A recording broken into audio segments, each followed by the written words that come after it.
Hey guys, so welcome to this third lesson on using ground movement for some self-expression.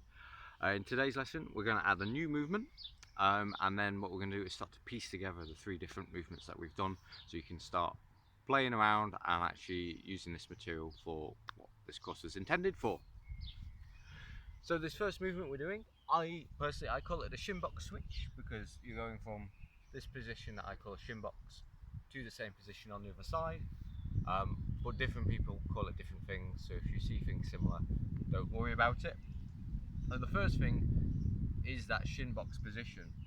So it's a seated position where you're going to be sat like this with one leg going out in front of you, so that shin is directly in front of you in line with your shoulders, and then the other shin is running down your side at 90 degrees, so you are making half a box with your two shins. So that's it front on, and from the side it looks like this. If you've got good hip mobility, both sides of your pelvis are probably going to be touching the floor, but if like me, your hips are a bit stiff, one side's going to be raised up. That's nothing to worry about. And if it's difficult for you, you can also just pop a cushion underneath yourself to prop you up, and use your hands as much as you want for support as well. So like I said, we're working on this movement that's a Shimbox, which is essentially going from this position on one side to the same position on the other. And what I want you to do for this is just play around and find as many different ways as you can. So I will demonstrate a few for you now. You can use your hands, lean back as much as you need to for support, and then you can rotate over your hips like that. Again, if you've got tight hips, you're going to feel it in them, but it feels quite nice. And you can rotate back. If you can, you can also do it without your hands for support, which just makes it a lot harder. You can also do things like go up on your knees and flick your feet underneath you, or you can bring your legs out in front and then bring them back in.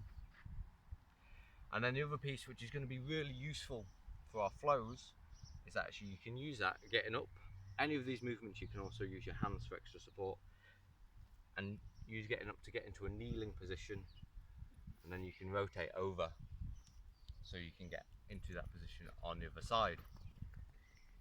So that's the Shimbox switch. Again, have a good play with it for 5-10 minutes or so, and then what we're going to work on is how you can start piecing these movements together. So the three movements we've done so far is this step through movement, where your foot's going from in front of you to behind you, and all the different ways that you can make that movement possible. We've been doing the side monkey, which is a way of you actually moving from side to side, and then we've just done that Shimbox. So in doing all those together, you can then start to piece things together. So you could have that step through, bring the foot behind you, so you're in a squat, do a side monkey, and drop down into a Shimbox. You can rotate round, up, bring that foot, you've got that step through. So that's just one example there of putting these pieces together. Just play with it. It doesn't have to be fast. You're literally just figuring out how the end of one movement can feed into the start of the next. So I'll do another demonstration for you, and then it's up to you guys to have a play around, see how you get on.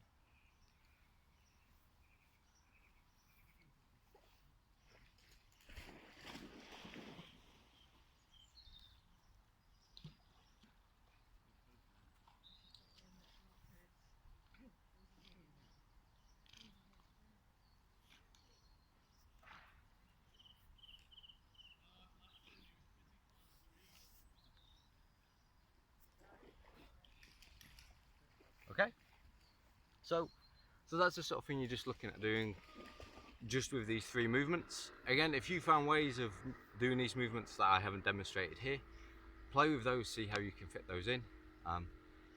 But enjoy playing around with these, and let me know how you get on.